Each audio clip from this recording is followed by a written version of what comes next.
विश्व रत्न बाबा साहब डॉक्टर भीमराव अंबेडकर समानता, भाईचारे और सामाजिक न्याय पर आधारित प्रबंध के पक्षधर थे। जाति व्यवस्था के खिलाफ लंबा संघर्ष करने वाले डॉक्टर अंबेडकर ने खुद अपने जीवन में जाति भेदभाव और अत्याचार का सामना किया। अपने जीवन के इन्हीं अनुभवों पर उन्होंने एक किताब लिखी जिसका नाम है वेटिंग फॉर अ वीज़ा। इस पुस्तक के पहले अध्याय में बाबा साहब अंबेडकर ने बचपन के समय उनके साथ हुए जाति भेदभाव का वर्णन किया है। अपनी इस आत्मकथा में बाबा साहब डॉक्टर अंबेडकर लिखते हैं, हमारा परिवार मूल रूप से बम्बई प्रेसिडेंसी के रत्नागिरी जिले की दापोली तहसील का रहने वाला था।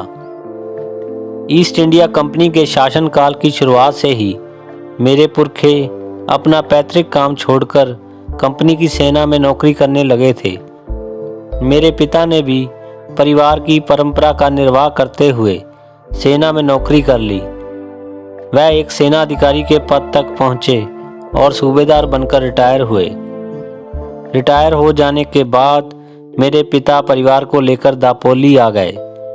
उनका वहीं बसने का इरादा था, लेकिन किसी कारण उन्होंने अपना विचार बदल दिया। हम दापोली से सतारा आ गए और 1904 तक वहीं रहे। यह पहली घटना है जिसका मैं यहाँ वर्णन कर रहा हूँ। जहाँ तक मुझे याद है, यह करीब 1901 में घटी थी, जब हम सतारा में ही रह रहे थे। मेरी माँ का तब तक निधन हो चुका था। मेरे पिता सतारा जिले की खाटप तहसील के कोरेगांव नामक एक स्थान में खजांची की नौकरी करने चले गए थे, जहां बम्बई सरकार ने हजारों की संख्या में अकाल से मरने वाले लोगों को रोजगार देने के उद्देश्य से एक तालाब खोदने का काम शुरू किया था। कोरेगांव जाते समय मेरे पिता मुझे, मेरे बड़े भाई और मेरी परिनिर्वाण प्राप्त सबसे बड़ी बहन के 2 बेटों को मेरी बुआ और कुछ सुहृदय पड़ोसियों के हवाले कर गए। मेरी बुआ बहुत ही दयालु थी, लेकिन हमारी किसी तरह की सहायता करने के योग्य नहीं थी। वह छोटे कद की थीं और उनके पैरों में भी कुछ तकलीफ थी, जिसके कारण उनके लिए किसी सहारे के बिना चलना फिरना बहुत ही कठिन था। कभी कभी तो उन्हें उठाना भी पड़ जाता था। मेरी 2 बहनें थीं। हमारी बुआ के असहाय होने के कारण खाना बनाना हमारे लिए एक समस्या बन गई थी, क्योंकि बुआ तो खाना बना ही नहीं पाती थीं। हम चारों के चारों बच्चे स्कूल जाते और अपना खाना भी बनाते थे। हम रोटी तो बना नहीं पाते थे, इसलिए हम पुलाव पर ही रहते। पुलाव बनाना हमें सबसे आसान लगता था, क्योंकि इसमें चावल और बकरे का मांस मिलाने के अलावा और कुछ नहीं करना पड़ता था। मेरे पिता खजांची होने के कारण कोरेगांव छोड़कर हमें देखने सतारा आ भी नहीं सकते थे, इसलिए उन्होंने हमें पत्र लिखकर कहा कि हम गर्मियों की छुट्टियां बिताने उनके पास कोरेगांव आ जाएं। हम बच्चों की तो खुशी का ठिकाना ही नहीं रहा, क्योंकि उस समय तक हम में से किसी ने रेलगाड़ी देखी तक नहीं थी। खूब तैयारियां हुई। यात्रा के लिए नई अंग्रेज़ी कमीज़ें, चमकीली जड़ाऊ टोपियां, नए जूते और रेशमी किनारी वाली नई धोतियां ली गईं।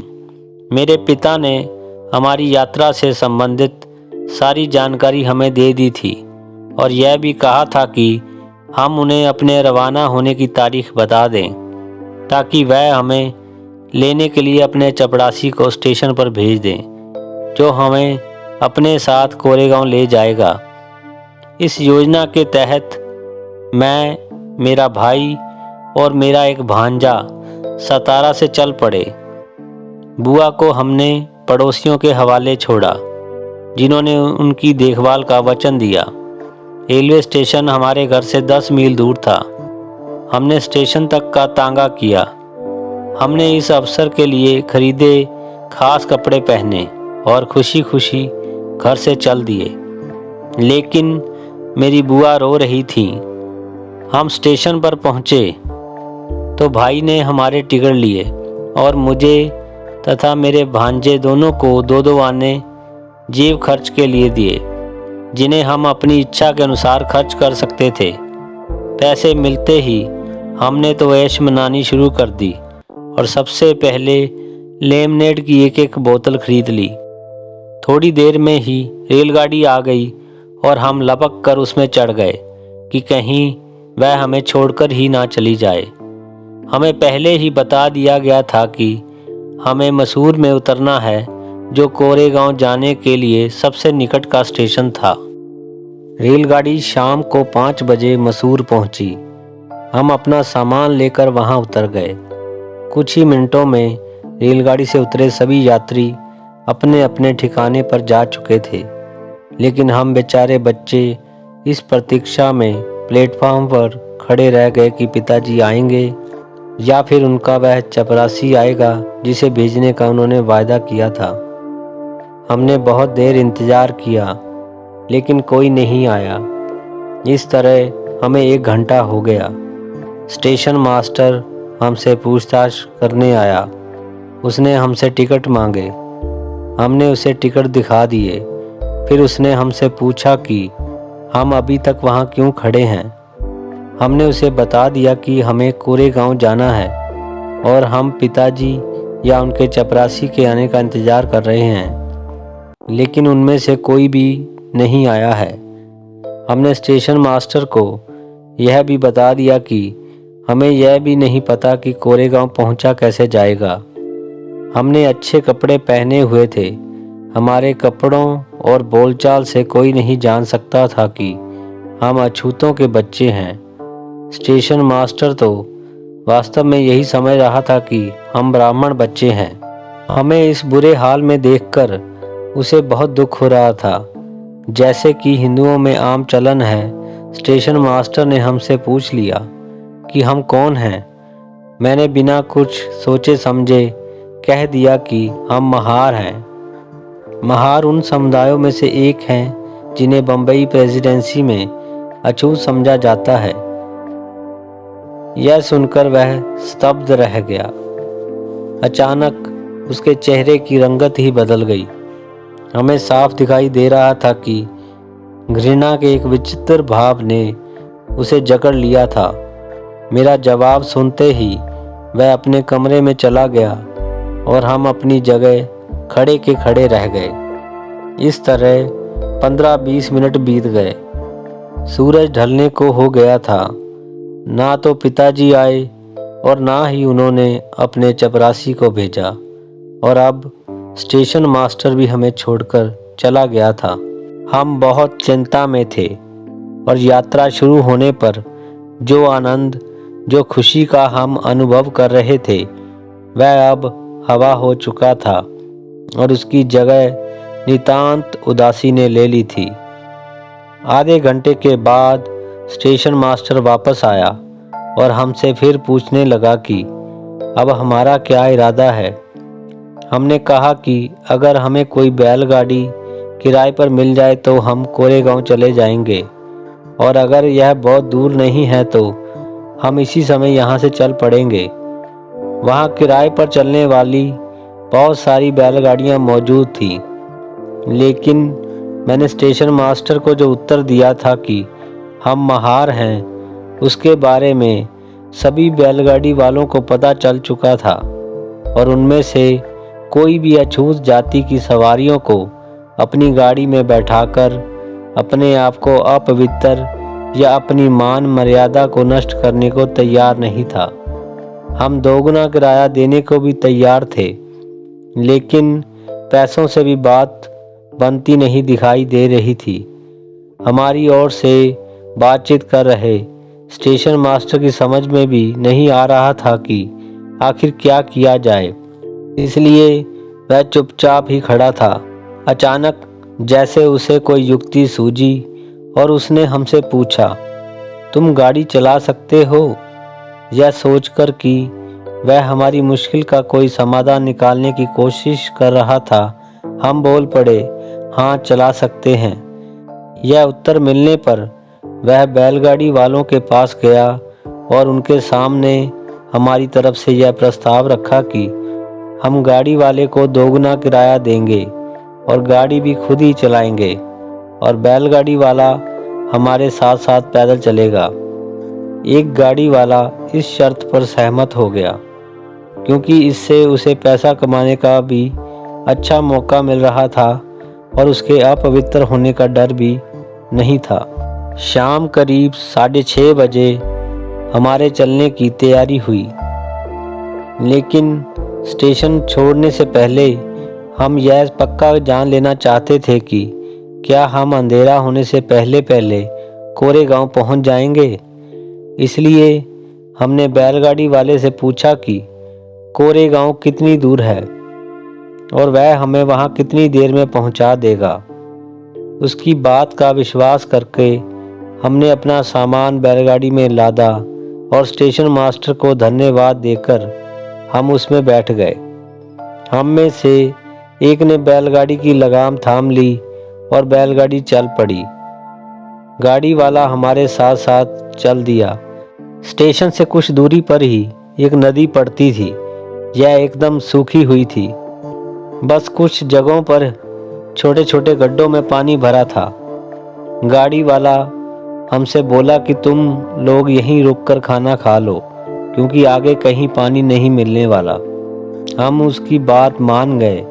उसने हमसे थोड़ा किराया मांग लिया ताकि वह भी गांव जाकर खाना खा आए। मेरे भाई ने उसे थोड़े पैसे दे दिए और वह जल्दी ही लौटने का वायदा करके वहां से चला गया।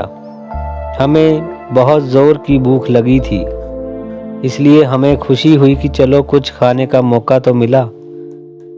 मेरी बुआ ने पड़ोसिनों को लगाकर हमारे रास्ते के लिए खाने की कुछ बढ़िया चीज़ें बनवा दी थी।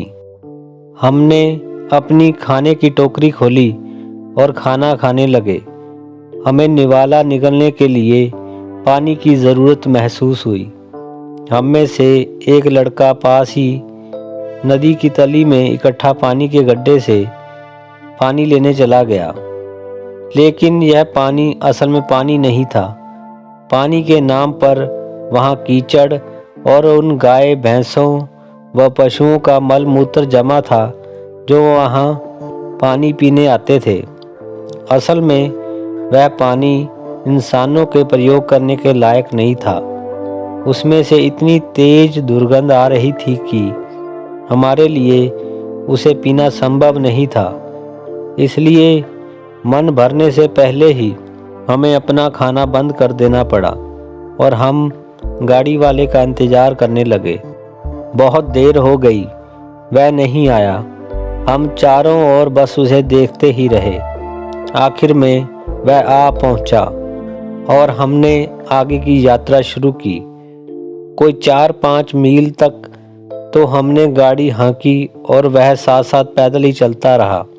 फिर अचानक वह कूद कर गाड़ी में चढ़ बैठा और उसने हमारे हाथों से लगाम ले ली। हमें उसका यह व्यवहार कुछ अजीब सा लगा कि वह अपनी तमाम धार्मिक शंकाओं को ताक पर रखकर हमारे साथ उसी गाड़ी में बैठने को सहमत हो गया था, जबकि शुरू में उसने अपनी गाड़ी अपवित्र होने के डर से किराए पर देने से मना कर दिया था। लेकिन इस बारे में उससे कोई भी सवाल करने की हमारी हिम्मत नहीं हुई। हम तो जल्दी जल्दी अपनी मंजिल मतलब कोरेगांव पहुंचने की चिंता में थे। कुछ दूरी तक तो हमारा मन गाड़ी की चाल में रमा रहा, लेकिन फिर जल्दी ही चारों ओर अंधेरा छा गया। सड़क के किनारे की बत्तियां भी यहाँ नहीं थी, जो अंधेरा छट जाता। आसपास कोई आदमी या औरत या फिर पशु भी नहीं आ जा रहे थे कि हमें उनके बीच होने का आभास होता। हमें अपने चारों ओर फैले एकाकीपन से डर लगने लगा। हमारी चिंता बढ़ती जा रही थी। हमने अपना सारा साहस बटोरा। हम मसूर से बहुत दूर आ चुके थे। अब 3 घंटे से ज़्यादा समय बीत चुका था, लेकिन कोरे गांव का कहीं भी अता पता नहीं था। हमारे मन में एक अजीब सा विचार आया। हमें संदेह हुआ कि कहीं इस गाड़ी वाले के मन में खोट तो नहीं है। यह हमें किसी सुनसान जगह पर ले जा रहा है जहां यह हमें मार डालेगा। हमने सोने के आभूषण पहन रखे थे, इस कारण हमारा संदेह और भी पक्का हो गया। हम बैलगाड़ी वाले से सवाल पर सवाल करने लगे कि कोरेगांव कितनी दूर है और हमें वहां पहुंचने में इतनी देर क्यों लग रही है। गाड़ी वाला बस यही कहता रहा, ज़्यादा दूर नहीं, हम जल्दी ही वहां पहुंच जाएंगे। रात करीब 10 बजे भी जब कोरेगांव का कोई नामो निशान दिखाई नहीं दिया तो हम बच्चे रो पड़े और गाड़ी वाला हमें बुरा भला कहने लगा। हमारा रोना धोना बहुत देर तक चलता रहा। गाड़ी वाले ने उत्तर में कुछ भी नहीं कहा। अचानक कुछ दूरी पर हमें रोशनी की किरण दिखाई दी। गाड़ी वाला बोला, वह रोशनी देख रहे हो? यह सुनकर हमें कुछ सांत्वना मिली और हमारा रोना धोना बंद हो गया। रोशनी दूरी पर थी, लेकिन लगता था कि हम उस तक कभी नहीं पहुंच पाएंगे। चुंगी लेने वाले अधिकारी की चौकी तक पहुंचने में हमें 2 घंटे लग गए। इसी बीच हमारी चिंता और भी बढ़ गई और हमने बैलगाड़ी वाले से फिर तरह तरह के सवाल कर डाले कि वहां पहुंचने में इतनी देरी क्यों हो रही है और हम सही रास्ते पर ही जा रहे हैं या नहीं, वगैरह वगैरह। आखिर में मध्य रात्रि होते होते बैलगाड़ी चुंगी लेने वाले की चौकी पर पहुंची। यह एक पहाड़ी की तलहटी पर स्थित थी, लेकिन थी पहाड़ी के उस पार। जब हम वहां पहुंचे तो हमें वहां ढेरों बैलगाड़ियां खड़ी दिखाई दी। ये सभी रात भर आराम के लिए वहां खड़ी थी। हमें बहुत तेज भूख लग रही थी और हम कुछ खाना चाहते थे, लेकिन वहां फिर वही पानी की समस्या थी। हमने अपने बैलगाड़ी वाले से फिर पूछा कि क्या यहाँ पानी मिल सकेगा। उसने हमें सचेत किया कि चुंगी लेने वाले खुद हिंदू हैं और अगर हमने सच सच बता दिया कि हम महार हैं तो हमें कोई पानी वानी नहीं मिलने वाला। वह बोला, यह कहकर देख लो कि हम मुसलमान हैं, शायद पानी मिल जाए। उसकी इस सलाह पर मैं चुंगी वाले की चौकी पर गया और उससे थोड़ा पानी मांगा। उसने मुझसे पूछ लिया, तुम कौन हो? मैंने जवाब दिया कि हम मुसलमान हैं। मुझे उर्दू बहुत अच्छी आती थी। मैंने उससे उर्दू में ही बात की, जिससे मेरे असली मुसलमान होने में कोई संदेह न रह जाए। लेकिन यह तरकीब भी काम नहीं आई और उसने बड़े रूखेपन से उत्तर दिया, तुम्हारे लिए किसी ने पानी घर धर रखा है क्या? पहाड़ी पर पानी है, अगर जाना चाहो तो जाकर ले आओ। मेरे पास कोई पानी वानी नहीं है। और यह कहकर उसने मुझे चलता किया। मैं बैलगाड़ी पर लौट आया और उसका जवाब मैंने अपने भाई को बता दिया। पता नहीं भाई ने क्या सोचा, उसने बस हमसे इतना कहा कि अब लेट जाओ।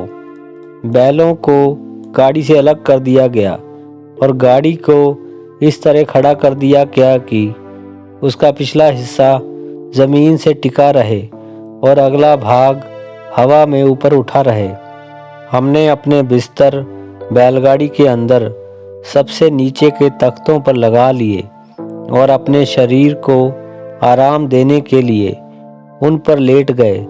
अब हम एक सुरक्षित जगह पहुंच चुके थे, इसलिए हमें इस बात की चिंता नहीं थी कि अब क्या होगा। लेकिन हमारा मन रह रह कर हाल की ताज़ा घटना की ओर चला जाता था। हमारे पास ढेर सारा खाना था, हमारे पेट में चूहे कूद रहे थे। यह सब होते हुए भी हमें भूखा ही सोना पड़ा और इसका कारण यह था कि हमें पानी नहीं मिल सका क्योंकि हम अछूत थे। हमारे मन में अंतिम विचार यही आया, मैंने सोचा कि हम एक सुरक्षित जगह पर आ गए थे। स्पष्ट था कि मेरा बड़ा भाई अभी भी सशंकित था।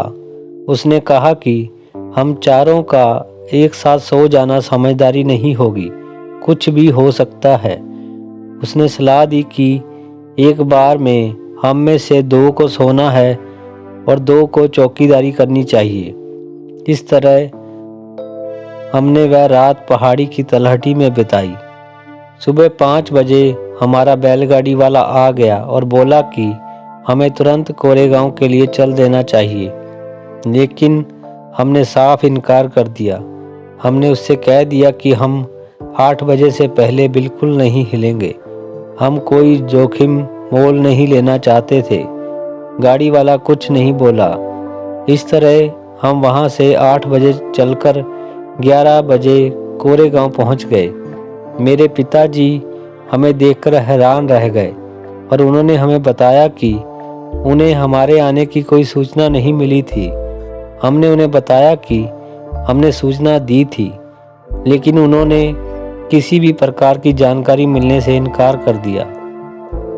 बाद में पता चला कि गलती पिताजी के नौकर की थी। उसे हमारा पत्र मिल तो गया था, लेकिन वह उसे पिताजी को देना भूल गया था। इस घटना का मेरे जीवन में बहुत महत्वपूर्ण स्थान है। जब यह घटना घटी उस समय मैं 9 वर्ष का था, लेकिन इस घटना ने मेरे मन पर अमिट छाप छोड़ी है। इस घटना से पहले मैं यह तो जानता था कि मैं अछूत हूँ और अछूतों को कुछ अपमानजनक परिस्थितियों और भेदभाव का शिकार होना पड़ता है। उदाहरण के तौर पर मैं यह जानता था कि मैं स्कूल में अपनी कक्षा के विद्यार्थियों के बीच में नहीं बैठ सकता था, बल्कि मुझे एक कोने में अकेले बैठना पड़ता था। मैं जानता था कि स्कूल में मुझे अपने लिए अलग से एक टाट रखना था और कक्षा में उसी पर पालथी मारकर बैठना था, और स्कूल की सफाई के लिए रखा नौकर मेरे टाट को हाथ नहीं लगा सकता था।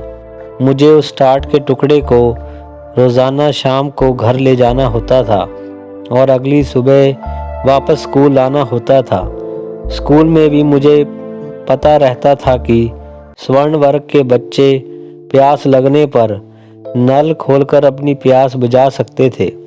इस काम के लिए उन्हें बस अध्यापक की अनुमति लेने की आवश्यकता पड़ती थी, लेकिन मेरी स्थिति बिल्कुल अलग थी। मैं नल को छू तक नहीं सकता था, और जब तक कोई स्वर्ण व्यक्ति मेरे लिए नल ना खोले, मैं अपनी इच्छा से प्यास नहीं बुझा सकता था। मेरे मामले में अध्यापक की अनुमति पर्याप्त नहीं थी। उसके लिए स्कूल के चपरासी की उपस्थिति ज़रूरी होती थी, क्योंकि वही अकेला ऐसा व्यक्ति था जिसका उपयोग कक्षा अध्यापक ऐसे काम के लिए करते थे। अगर चपरासी नहीं होता था तो मुझे प्यासा ही रहना पड़ता था। इस स्थिति को संक्षेप में इस प्रकार कहा जा सकता है: चपरासी नहीं तो पानी भी नहीं। घर पर मैं जानता था कि कपड़े धोने का काम मेरी बहनें करती थी। यह बात नहीं कि 17 में धोबी नहीं थे, यह बात नहीं कि हमारे पास धोबी को देने के लिए पैसे नहीं थे। मेरी बहनें इसलिए कपड़े धोती थीं क्योंकि हम अछूत थे, और कोई भी धोबी किसी अछूत के कपड़े धोने के लिए तैयार नहीं था। लड़कों की हजामत करने या बाल काटने का काम हमारी बड़ी बहन ही करती थी, जो हमारे बाल काट काट कर नाई की काम में दक्ष हो गई थी।